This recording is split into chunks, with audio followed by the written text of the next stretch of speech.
हरे कृष्णा। सभी भक्तों का हार्दिक स्वागत भागवतम की इस कक्षा में।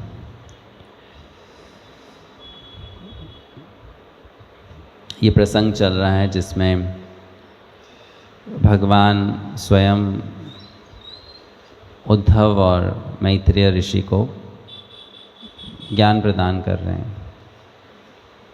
सरस्वती नदी के तट पर भगवान बैठे हुए हैं और उस समय उद्धव जी वहाँ पर आते हैं, मैत्रेय ऋषि भी वहाँ पर पहुँच जाते हैं और भगवान ज्ञान देते हैं।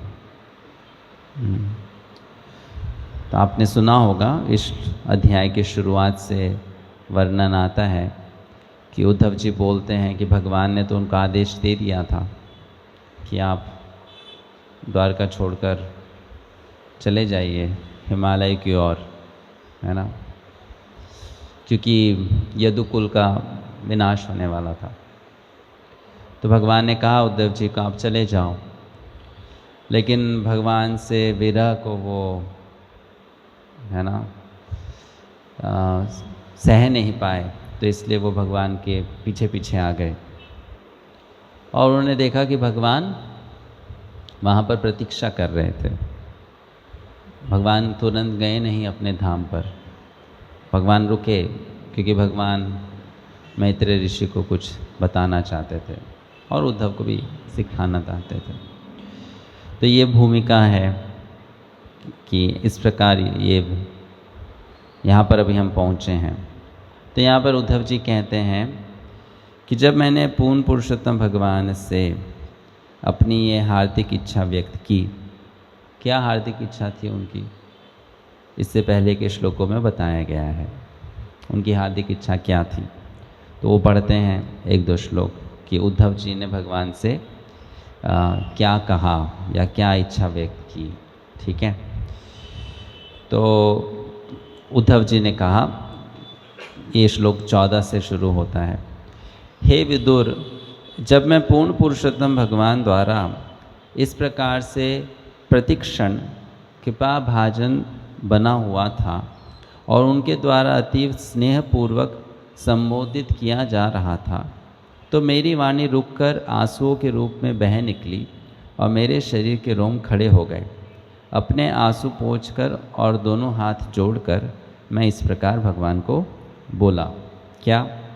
हे प्रभु, जो भक्तगण आपके चरण कमलों की दिव्य प्रेमा भक्ति में लगे हुए हैं, उन्हें धर्म अर्थ काम तथा मोक्ष इन 4 पुरुषार्थों के क्षेत्र में कुछ भी प्राप्त करने में कोई कठिनाई नहीं होती। किंतु हे भूमन, जहाँ तक मेरा संबंध है, मैंने आपके चरण कमलों की प्रेमा भक्ति में ही अपने को लगाना श्रेयस्कर माना है। मतलब ये बोल रहे हैं कि आप भगवान की प्रेम भक्ति अगर करते हो तो आपको संसार का और संसार के परे का सब कुछ मिल जाता है, लेकिन मैं आपकी प्रेम भक्ति उस उद्देश्य से नहीं करता हूँ। मैं आपकी प्रेम भक्ति आपके चरण कमल को प्राप्त करने के लिए ही करता हूँ, है ना। तो ये अपना भाव व्यक्त करते हैं।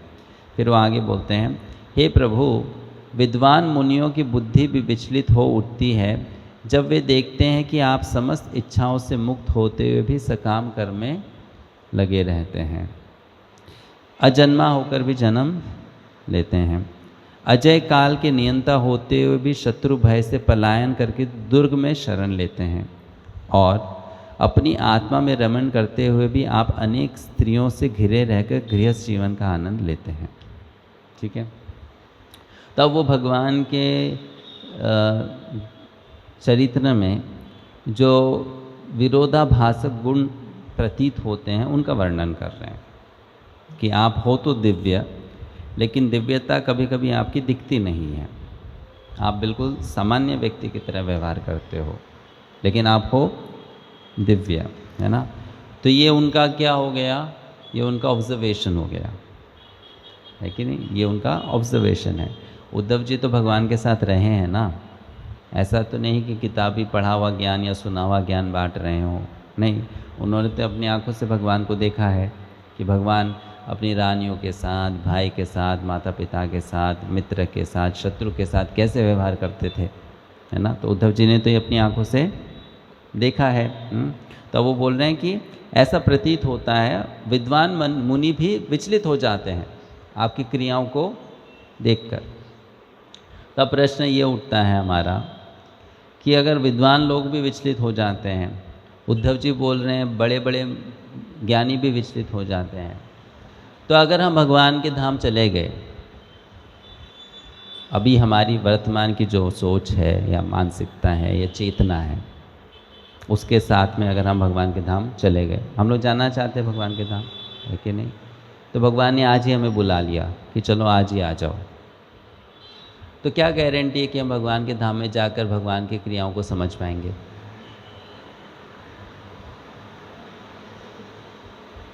हम भगवान के धाम जाना तो चाहते हैं, लेकिन यहाँ पर उद्धव जी बोल रहे हैं कि बड़े बड़े विद्वान भी आपको देखकर भ्रमित हो जाते हैं।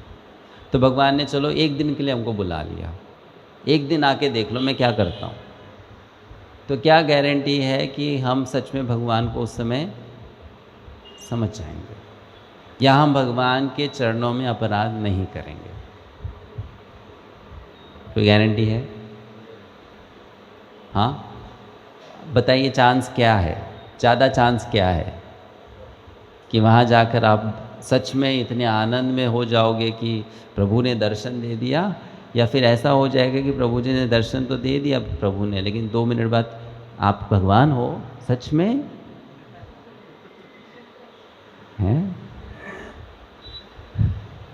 है कि नहीं।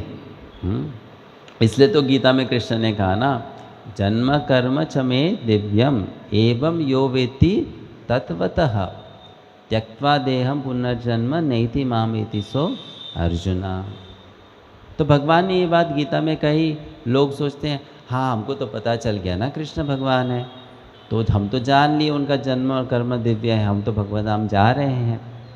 लेकिन ये सब बातें भागवत में क्यों दी गई है? इसलिए दी गई है कि आप सोचो कि सच में आप भगवान के जन्म और कर्म को दिव्य समझते हो या नहीं समझते, है ना, है ना। अब मैं उसका एक सिंपल सा उदाहरण आपको देता हूँ। भगवान का जन्म और कर्म दिव्य है या नहीं है? है। आप भगवान की भक्ति कर रहे हो, चलो आप नम्रता वश बोल दो कि हम तो नहीं कर रहे प्रभु जी, कोशिश कर रहे हो, तो आप भगवान की भक्ति अगर कर रहे हो और आपने एटलीस्ट अपने हिसाब से तो कि मैं भगवान के प्रति समर्पित हूँ ये भाव बना लिया है, तो फिर अगर आपके जीवन में कुछ भी बुरा होगा उसमें भी भगवान की दिव्यता देखोगे।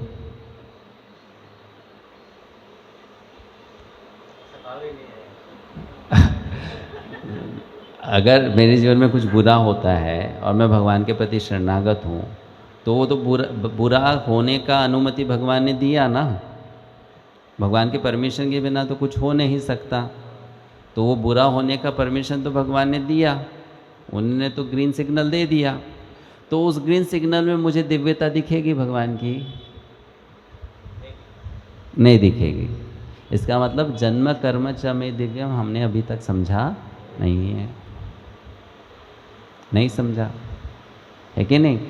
तो इसलिए उद्धव जी बोल रहे हैं बड़े बड़े विद्वान भी आपकी लीलाओं को देखकर या आपकी क्रियाओं को देखकर समझ नहीं पाते हैं, नहीं समझ पाते हैं।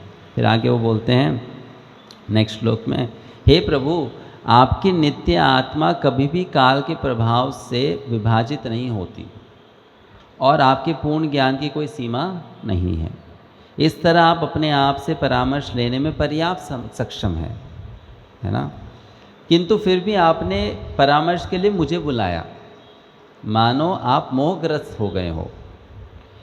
यद्यपि आप कभी भी मोहग्रस्त नहीं होते, आपका ये कार्य मुझे मोहग्रस्त कर रहा है। ठीक है। तो उद्धव जी बोलते हैं आपके ऐसे अनेक कार्य हो सकते हैं। मैं एक उदाहरण दे देता हूँ जो मेरे साथ हुआ। आपको तो पूरा ज्ञान है, अब आपको किसी से सलाह लेने की क्या आवश्यकता। लेकिन आप तो कभी कभी ऐसे दिखाते थे कि उद्धव मेरे को तो समझ ही नहीं आ रहा मैं क्या करूं, तुम बताओ क्या करना चाहिए इस परिस्थिति में, है ना। तो उद्धव जी बोल रहे हैं कि आपकी वैसी लीला को देखकर मैं मोहग्रस्त हो जाता हूँ कि ये क्या हो रहा है। है ना, ये समझ में नहीं आता मुझे। अभी हम सोच रहे हैं कि देखो भगवान के प्रति तो ये सब हमें पता है, भगवान सर्वज्ञ हैं, भगवान ही सर्वज्ञ हैं केवल, भगवान का शुद्ध भक्त सर्वज्ञ नहीं है ना। इवन शुद्ध भक्तों के लिए भगवान ने बोला वो भी त्रिकालज्ञ होते हैं, पास्ट जानते हैं, प्रेजेंट जानते हैं और फ्यूचर जानते हैं। तो हम भगवान हमसे अगर सलाह लें तो शायद हम सोचें नहीं नहीं नहीं, भगवान को हमारी सलाह की ज़रूरत नहीं है। लेकिन कोई शुद्ध भक्त हमसे सलाह ले तब तो हम सोचते हैं हम तो सलाह देंगे अब आपको,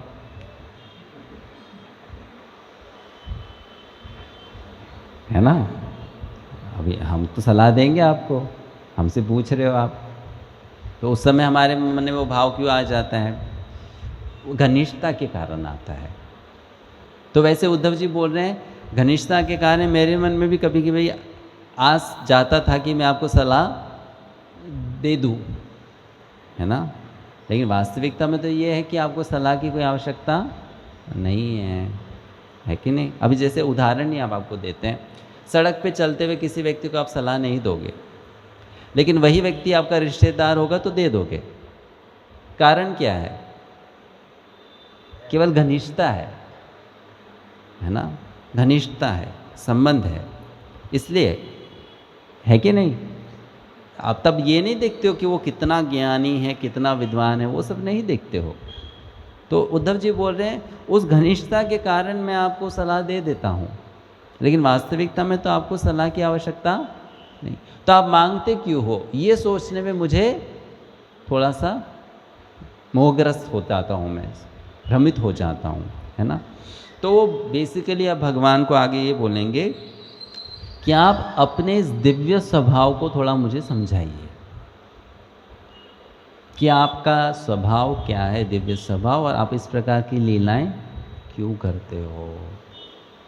जैसे कि आपको विवाह करने की आवश्यकता नहीं है, आप क्यों करते हो। आपको जन्म लेने की आवश्यकता नहीं है, आप जन्म क्यों लेते हो। आप में कोई काम भावना नहीं है तो इतनी सारी रानियाँ आपकी क्यों हैं, इतनी सारी गोपियाँ सखियाँ क्यों आपकी हैं। आपको कोई मार नहीं सकता तो शत्रु पीछे आता तो भाग क्यों जाते हो, है ना। मैं ये जानना चाहता हूँ। अब ये जानने का अर्थ है मैं आपके स्वभाव को जानना चाहता हूँ, आपको जानना चाहता हूँ। समझ में आ रहा है आपको, है कि नहीं। क्योंकि आप किसी भी व्यक्ति को उसके कार्य से समझते हो, उसका मन से समझते हो, वो क्या सोचता है उससे समझते हो, है कि नहीं। तो वो भगवान को इस प्रकार पूछ रहे हैं, व्यक्त कर रहे हैं अपनी भावना को। फिर अगले श्लोक में बोलते हैं, हे प्रभु यदि आप हमें समझ सकने के लिए सक्षम समझते हो। अभी मैंने तो पूछ लिया, अगर आप ये सोचते हो कि मैं समझ सकता हूँ आपके जो मैंने पूछा उसके उत्तर को, तो आप हमें ये दिव्य ज्ञान बतलाएं जो आपके विषय में प्रकाश डालता हो और जिसे आपने इसके पूर्व ब्रह्मा जी को बतलाया है। मैं वही आपसे जानना चाहता हूँ जो आपने ब्रह्मा जी को बतलाया है। लेकिन अभी आगे के श्लोक में ये वर्णन आता है कि जब उद्धव जी ने भगवान से ये आग्रह किया आप मुझे वो ज्ञान दीजिए जो ब्रह्मा जी को आपने बताया, तो भगवान ने वही ज्ञान केवल नहीं दिया, उससे और अधिक ज्ञान भी दिया, है ना, जिसको प्रभुपाद जी तात्पर्य में बताते हैं। उससे भी अधिक ज्ञान दिया। और वो क्या ज्ञान दिया?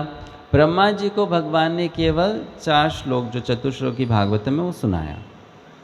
भगवान ने अपनी दिव्य लीलाएं नहीं सुनाई, अपने दिव्य स्वभाव के बारे में नहीं बताया, है ना।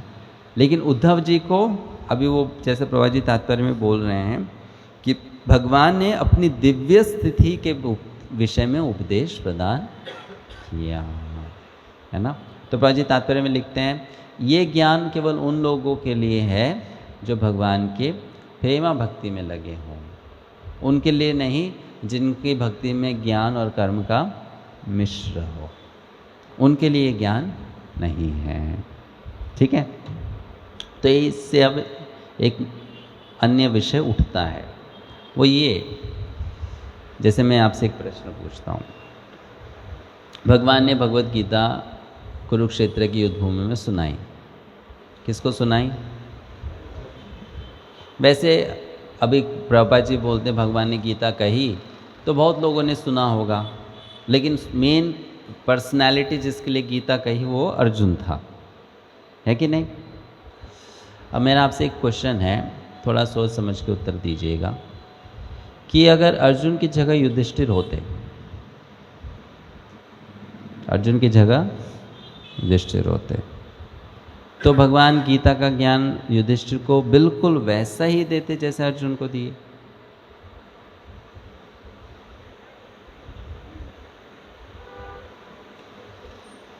मतलब वो गीता जो है 700 श्लोक वाली, वो बिल्कुल वैसी होती, अर्जुन के नाम की जगह बस युधिष्ठिर का नाम आ जाता।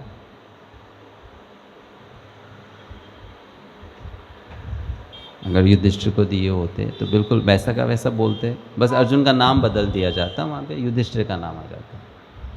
हाँ या ना?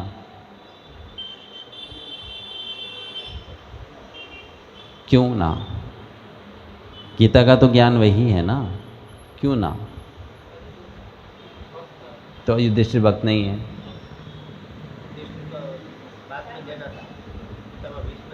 नहीं, वो नहीं, हम आपको वो थोड़ा ना बोल रहे हैं युधिष्ठिर को बाद में देना था। हम बोल रहे हैं उस समय अगर युधिष्ठिर अर्जुन की जगह होते तो कृष्ण गीता बोलते वैसे ही बोलते, बस युधिष्ठिर का नाम अर्जुन की जगह आ जाता और गीता वैसी के वैसे गीता कृष्ण बोलते।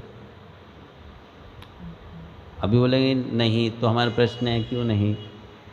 युधिष्ठिर तो भगवान के भक्त है कि नहीं है? हाँ, क्या आप बोले कि प्रिय भक्त, क्या युधिष्ठिर प्रिय भक्त नहीं है? भागवत में वर्णन नहीं आता युधिष्ठिर महाराज का कि वो प्रिय भक्त है? आता है ना? कौन बोलता है युधिष्ठिर महाराज को कि आप बहुत प्रिय हो कृष्ण के? बताइए, कौन बोलता है भागवतम में युधिष्ठिर को कि आप बहुत प्रिय हो कृष्ण के? कौन बोलता है? हाँ, नहीं मालूम? युधिष्ठिर महाराज को कौन बोलते हैं कि आप कृष्ण को बहुत प्रिय हो? हाँ, नहीं, नहीं मालूम? पकड़े गए आप लोग तो। हाँ,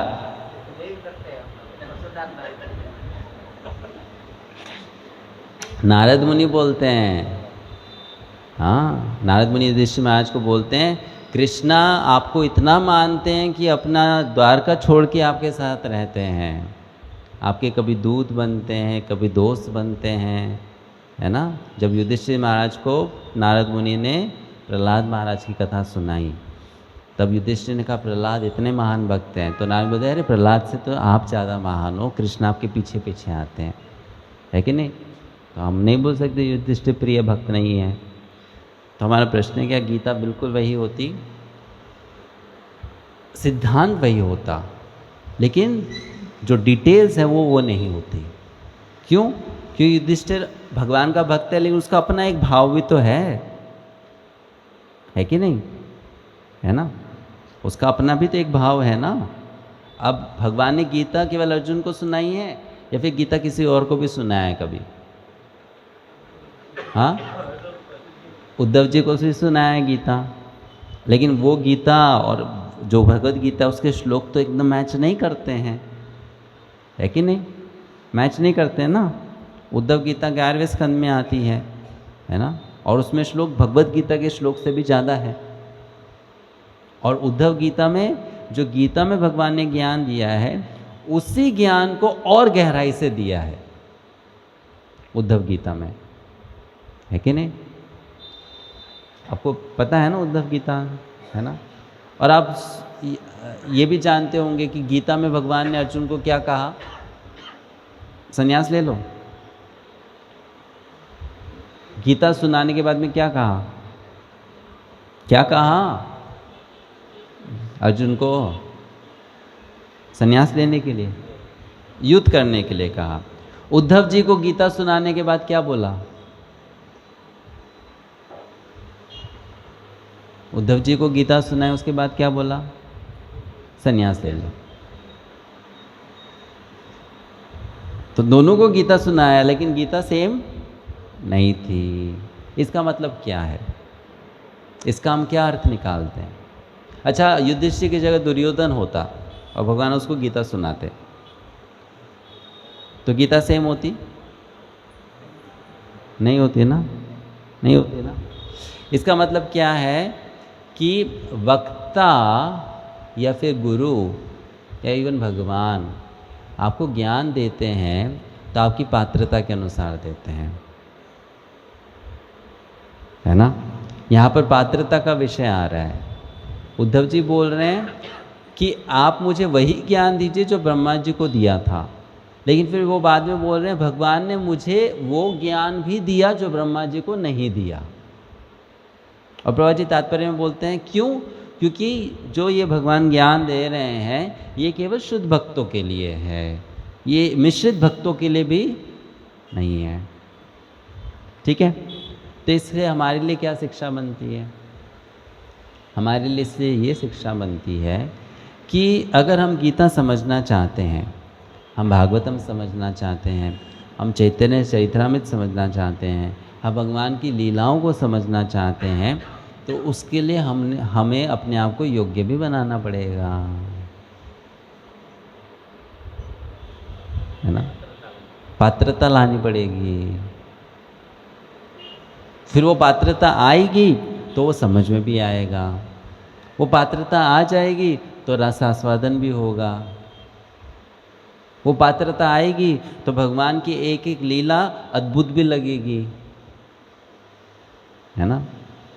जैसे अभी उदाहरण के लिए इस टीवी को ऑन कर दी जाए तो इस टीवी में हम कुछ देखेंगे, हम बोले अरे वाह ये छोटा सा बच्चा इतना अच्छा गाता है ना, या फिर ये व्यक्ति ऐसा काम कर लेता है, हम लोग विस्मित हो जाते हैं, हमें आश्चर्य होता है। नहीं, भगवान की लीला एक दो बार सुन लो, कथा सुन लो, फिर उसके बाद में कोई विस्मितता नहीं होती, कोई आश्चर्य नहीं होता।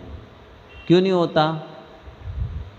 और उसी लीला को भगवान के कुछ शुद्ध भक्त हैं 1000 बार सुन चुके होंगे, फिर भी बार बार सुनते तो आँख में से आंसू बहना शुरू हो जाते हैं। क्यों हो जाते हैं? है ना, उनमें वो पात्रता है, हमें वो पात्रता नहीं है कि नहीं। इसलिए भागवतम श्रवण, गीता पठन, ये सब जो हम साधना कर रहे हैं, उस साधना को करते करते साथ ही साथ हमको अपनी पात्रता को भी बढ़ाना चाहिए। फिर उस पात्रता को हम बढ़ाएंगे तो उस साधना में, उस क्रिया में, उस भक्ति के कार्य में हमारा मन भी ज़्यादा लगेगा और उसमें हमको रसास्वादन भी ज़्यादा होगा, है ना। और इस प्रकार हम भक्ति की गहराइयों में प्रवेश कर पाएंगे। ये पात्रता का समझना बहुत ज़रूरी है। और अगर वो पात्रता हम में नहीं है तो हम उस पात्रता के लिए भगवान से प्रार्थना कर सकते हैं, है ना, कि आप हमारे ऊपर वो कृपा बनाए कि हम में भी वो पात्रता आ जाए कि हम इस विषय को समझ पाएँ या हम इस विषय की गहराइयों में जा सकें। प्रभुपाद जी के शिष्यों ने, इस संस्था के भक्तों ने हमें वो अवसर प्रदान कर दिया कि भाई तुम गीता पढ़ लो, भाई तुम भागवतम पढ़ लो। ये उनका क्या कहेंगे, उदार हृदय है जो उन्होंने हमें ये एक अवसर दे दिया। लेकिन वास्तविकता में देखा जाए तो हम इसको पढ़ने के लिए हमें पात्रता नहीं है कि नहीं। अभी यहाँ पे उद्धव जी क्या बोल रहे हैं? भगवान के दिव्य स्वभाव को समझने की पात्रता शुद्ध भक्तों की है। तो अभी हम में से यहाँ पे कौन शुद्ध भक्त है? नहीं है। तो उस प्रकार से तो रास लीला, कृष्ण लीला, कृष्ण के अन्य अवतारों की लीला, ये सुनने की तो पात्रता हमारी बनती नहीं है कि नहीं। लेकिन वो प्रभुपाद जी जैसे महान शुद्ध भक्त ने हमको अवसर दे दिया कि लो मैं तुम्हें दे रहा हूँ, लेकिन उसका पूर्ण लाभ हम तभी ले पाएंगे जब हम में उसकी पात्रता आ जाएगी, है ना। और उस पात्रता के लिए हमको भगवान से याचना करनी चाहिए, है ना। इसका मतलब क्या है? जब गीता खोलें उसको पढ़ें, भागवतम खोलें उसको पढ़ें, तो अपने ही अंतःकरण में एक प्रार्थना होनी चाहिए भगवान से कि प्रभु वास्तविकता में देखा जाए तो मैं इस विषय को पढ़ने, सुनने, समझने लायक नहीं हूँ, है ना। ये तो बहुत ऊंचा विषय है, मैं तो कुछ नहीं हूँ, तो मेरी तो कोई बोलते ना हैसियत नहीं है इस विषय को पढ़ने, समझने, सुनने की, है कि नहीं। लेकिन भगवान की, आपकी कृपा से, वैष्णव की कृपा से इतना ऊंचा विषय हमारे हाथों में दे दिया गया है, तो इसको समझने की पात्रता, इसको सराहने की पात्रता भी आप हमें दे दीजिए, है ना।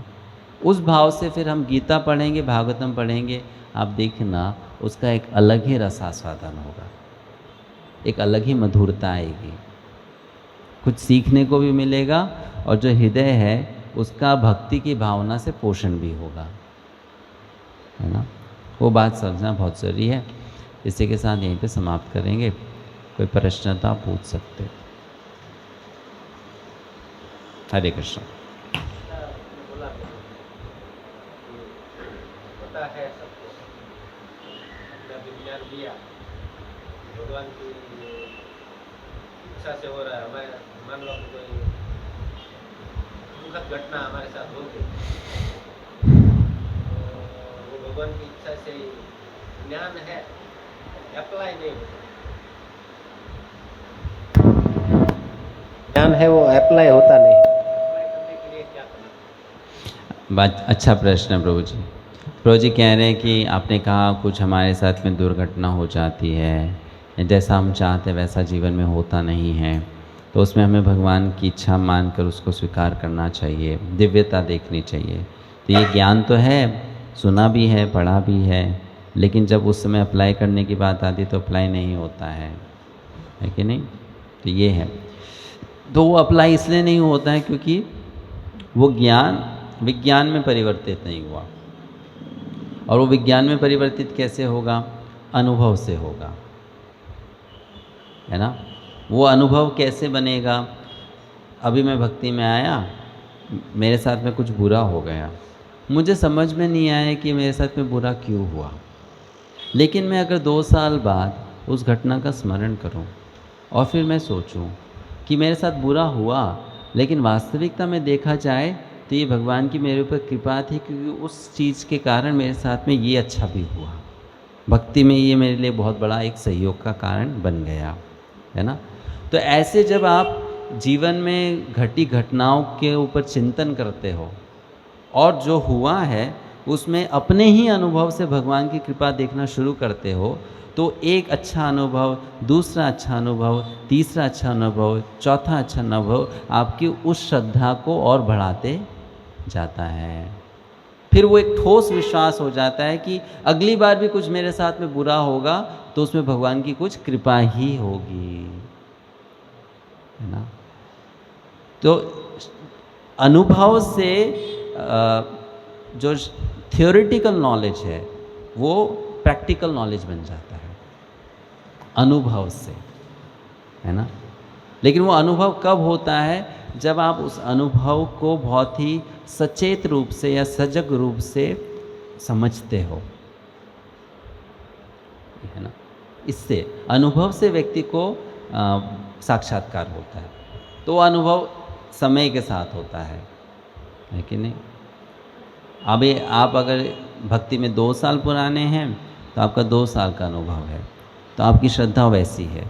आप 10 साल पुराने हो, अगर आपने उस 10 साल का अनुभव में सच में भगवान से अपने हृदय को जोड़कर प्रार्थना की है, पूछा है, उनका सहारा लिया है, तो आपके पास में उस 10 साल का अनुभव है, श्रद्धा है ना।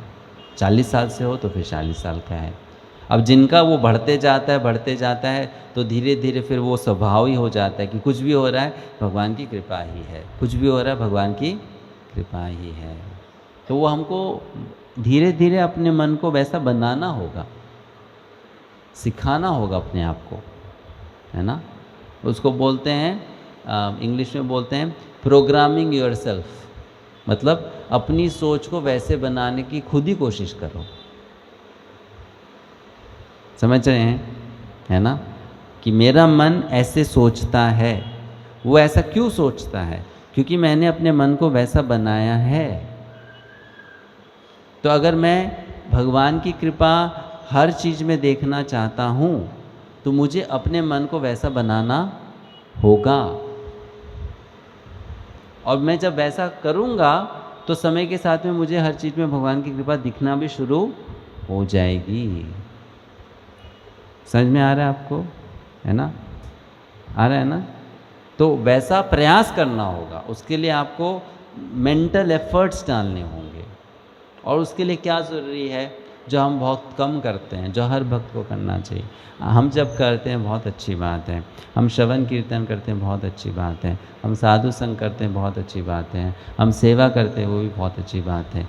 लेकिन साथ ही साथ हमको दिन में 10 मिनट 15 मिनट आधा घंटा निकाल कर ये चीज़ का भी थोड़ा सा चिंतन करना चाहिए कि कैसे मेरे व्यक्तिगत जीवन में भगवान की कृपा आ रही है, कैसे भगवान मेरे ऊपर कृपा बनाए रखे हैं, कैसे भगवान मेरा साथ दे रहे हैं, उसके ऊपर चिंतन करना चाहिए, है ना?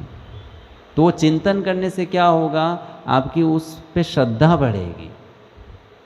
जैसे कि अगर आपको किसी व्यक्ति में अवगुण ही अवगुण दिखते हो तो आपका उस व्यक्ति के प्रति नज़रिया कैसे बदलेगा? आपको थोड़ा समय निकालना पड़ेगा उसकी अच्छाइयों को भी देखने का, तभी तो नज़रिया बदलेगा ना, नहीं तो नहीं बदलेगा, है कि नहीं? तो वैसे हम में से कितने लोग प्रतिदिन समय निकालते हैं ये सोचने के लिए कि भगवान मेरे ऊपर कृपा कैसे कर रहे हैं? नहीं निकालते हैं। तो फिर उस कृपा की अनुभूति कैसे होगी? नहीं होगी, है कि नहीं?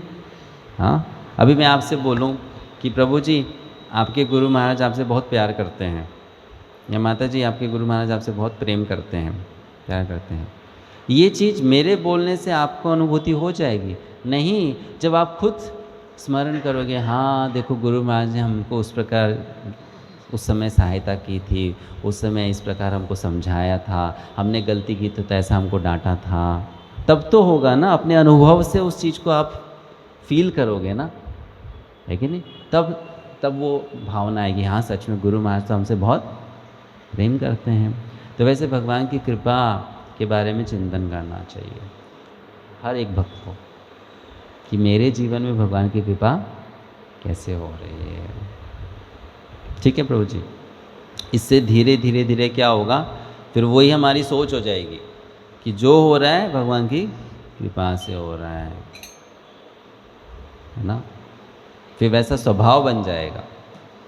समझ में आ रहा है आपको? नहीं आ रहा? वैसा स्वभाव बन जाएगा कि भगवान की कृपा से हो रहा है सब कुछ। लेकिन वो ऐसा नहीं होगा कि हम सोच रहे हैं एक दिन चमत्कार होगा, ऐसे नहीं होगा, है ना? वैसे नहीं होगा। जैसे कि स्कूल में बच्चा आप 5 साल की उम्र में भेजते हो, हर दिन की पढ़ाई से फिर वो एक दिन डॉक्टर बनता है, एक दिन इंजीनियर बनता है, एक अचानक से नहीं बन जाता है कि नहीं? वैसे ही हम अचानक से भक्त नहीं बन जाएंगे, वो हर दिन की मेहनत से, साधना से, है ना, उससे भक्त बनेंगे। तो वो करना पड़ेगा।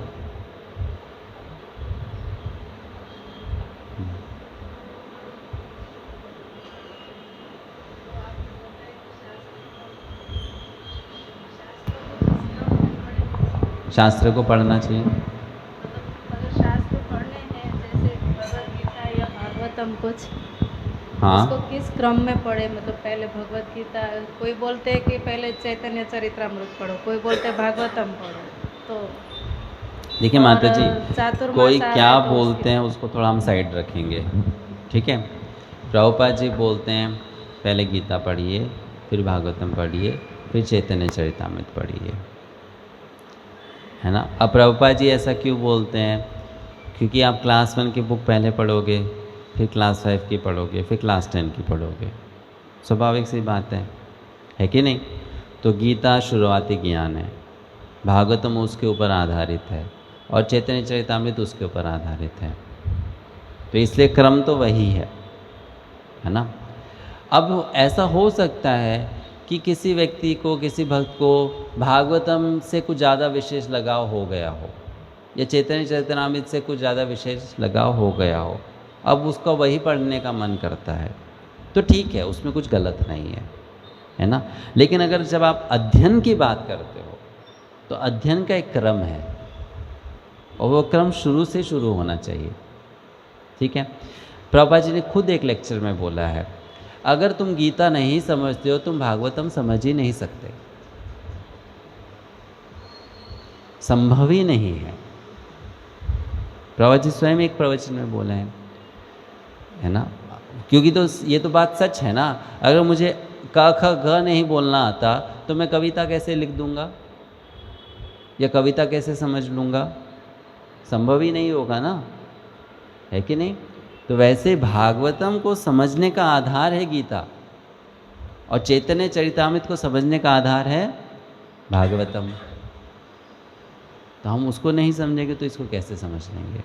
इसलिए जो भक्त लोग बोलते हैं ना कि हमने तो गीता वगैरह पढ़ी नहीं, हम बस भागवतम पढ़ते हैं, तो आप भागवतम में बस कहानियाँ पढ़ते हो, आप भागवतम में सिद्धांत नहीं समझते हो,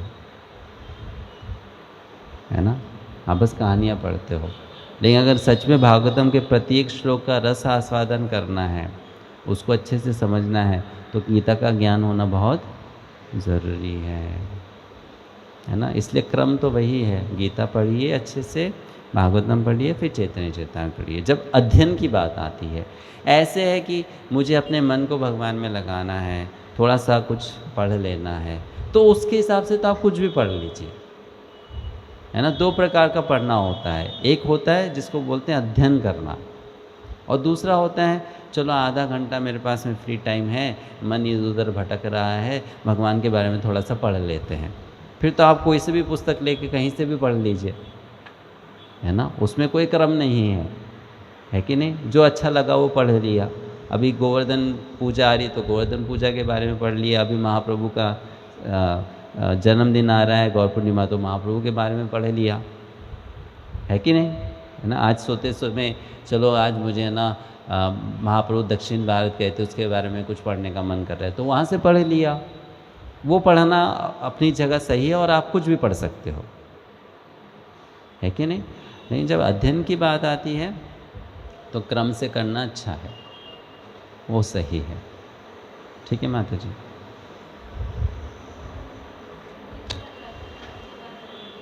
चातुर्मास के बारे में क्या बताएं? हम तो कुछ करते नहीं माता जी चातुर्मास में, क्या बताएं?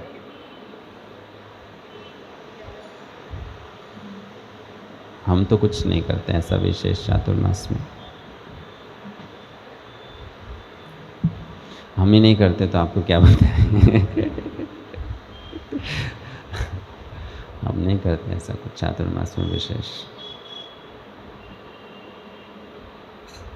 आपके ऊपर है, आप क्या करना चाहते हो।